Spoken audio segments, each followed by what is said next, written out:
For this week's Wednesday Spotlight, I want to go back to the book of Judges, in Judges chapter 13, and maybe some folks we don't really think about a whole lot, and that is the parents of Samson. Maybe we're familiar with Samson. In Judges chapter 13 is where Samson's story begins, and in the next few chapters focuses on the work of Samson as a judge. But there's something in Judges 13,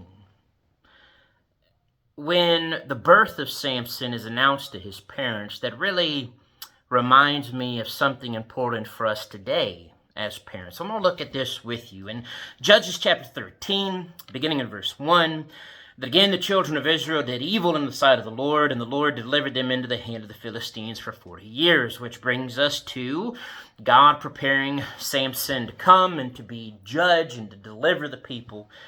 But we're told in verse 2, there was a certain man from Zorah of the family of the Danites whose name was Manoah. Manoah is going to be the father of Samson, and his wife was barren and had no children. And the angel of the Lord appeared to the woman and said to her, Indeed, now you are barren and have borne no children, but you will conceive and bear a son. Now therefore, please be careful not to drink wine or similar drink, and not to eat anything unclean. For behold, you will conceive and bear a son, and no razor will come upon his head, for the child will be a Nazarite to God from the womb. And he will begin to deliver Israel out of the hand of the Philistines.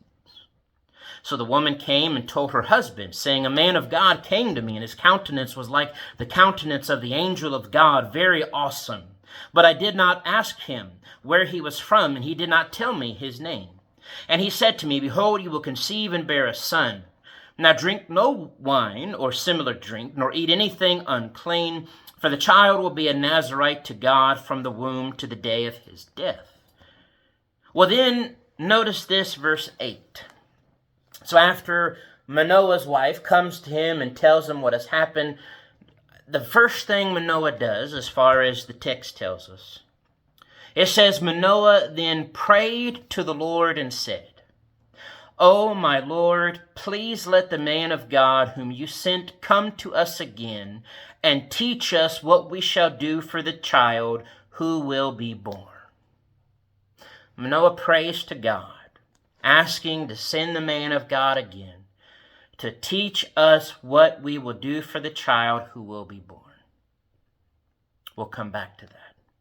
And God listened to the voice of Manoah, and the angel of God came to the woman again as she was sitting in the field.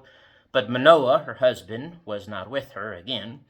Then the woman ran in haste and told her husband and said, Look, the man who came to me the other day has just now appeared to me. So Manoah arose and followed his wife. When he came to the man, he said to him, Are you the man who spoke to this woman? And he said, I am. Notice what Manoah then says to him. Manoah said, Now let your words come to pass. What will be the boy's rule of life in his work? What will be the boy's rule of life in his work? So the angel of the Lord said to Manoah, Of all that I said to the woman, let her be careful. She may not eat anything that comes from the vine, nor may she drink wine or similar drink, nor eat anything unclean. All that I commanded her, let her observe. And then Manoah offers to feed him, and he says no, and then to instead make an offering. He does make an offering there in the rest of the chapter. The angel of the Lord goes up in the fire and smoke of this.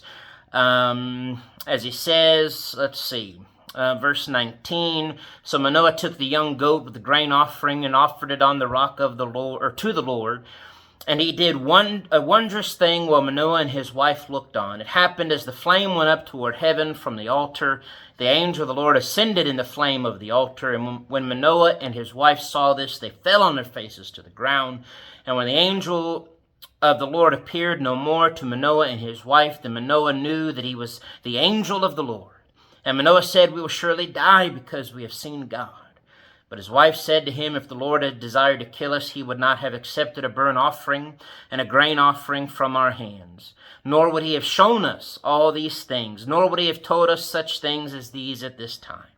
So the woman bore a son and called his name Samson, and the child grew, and the Lord blessed him, and the Spirit of the Lord began to move upon him. And so this is, again, the beginning of the story of Samson. His birth being announced, God blessing them with this child, Samson being born. But what I'm going to focus on is really what we see happen here with Samson's parents, and especially what his father Manoah does. As here they're told, obviously, the angel of the Lord comes. This is a special occasion. This is going to be a special child. But for our purposes today, really all children born to their parents, born to us, are special. God giving that life. And what I'm reminded of from Manoah here as a father, as a parent, for fathers and mothers, is to ask what Manoah did. In verse 8, when he prayed to God and said, "Teach us what we shall do for the child who will be born." And in verse 12, what will be the boy's role of life and his work?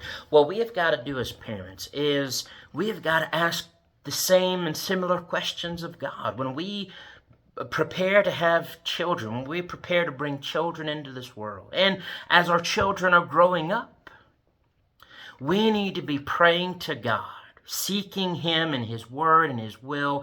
Lord, what do you want us to do for our children, with our children? What should be their manner of life? What should be their work with their life, their purpose? I've heard it said this way, that God's gift to us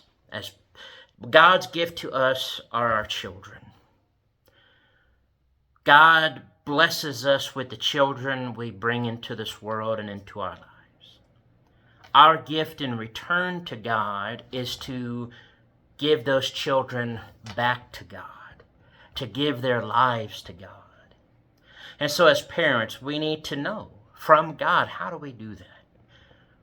Praying about it, praying for us as parents to train them in the ways of the Lord, praying for our children to learn and grow and to give their hearts to the Lord. It is very important. It is a great responsibility that we as parents have in bringing children into this world, souls that belong to God, and to teach them and to train them. It's easy. It is easy to bring children into this world. That's not the hard part. The serious and hard part is teaching and training and molding their hearts to have a heart for God and to one day give their lives to the Lord so that they too can be with God in heaven. Let's take that seriously as fathers, as mothers. And if maybe we're uncertain, or if maybe we're struggling, or maybe we've not thought about it as much as we should, or even if we've been working hard at it the best we can, pray to God continually about it. Ask for help, ask for guidance, seek it from His Word. And let's bring up our children in the training and admonition of the Lord. God bless.